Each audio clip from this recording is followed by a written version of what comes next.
Good day, this is the Professopher, drwillphd, PhD, and today's Friday, January 20th, 2023. It is 6:19 and 49 seconds, a.m. Eastern Standard Time, and today's research, hidden cancer genes. So let's come to it here.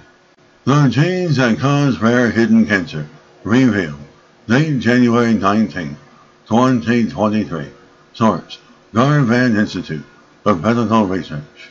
As several genes that cause sarcoma have been identified in the first comprehensive genetic map of sarcomas, the research has wide implications for people living with sarcoma and their families, allowing detection of the cancer earlier and potentially improving survival for patients. As sarcomas are rare cancers arising in bone, muscle fat, or cartilage, often occurring in children and young adults, sarcomas account for about 20% of the cancers diagnosed in people under the age of 20. To date, there has been little research into the genetic basis of sarcomas. The researchers found that 1 in 14 individuals diagnosed with sarcoma carries a clinically important gene that explains why the cancer arose. In addition, the research team identified a previously unrecognized genetic pathway specific to sarcomas.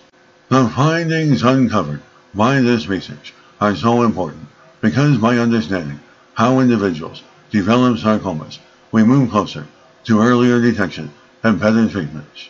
A patient who was diagnosed with a sarcoma at 26 years of age said that these new findings are important to sarcoma patients.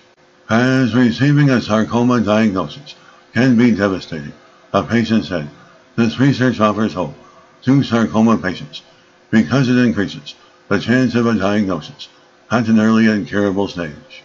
As cancer is fundamentally a genetic disease, and genomics is the key to unlocking its secrets, this international collaboration has developed new methods for mapping the genetic basis for cancer and identified new heritable pathways that increase cancer risk. The scientific research paves the way for people with a family history of sarcoma to test for their genetic risk of developing the disease. And this is the Professor, Professor of Microbiology, Bioinformatics, and Pathophysiology. This video was created for educational purposes only. Hope you enjoyed listening. Until next time, have a great weekend.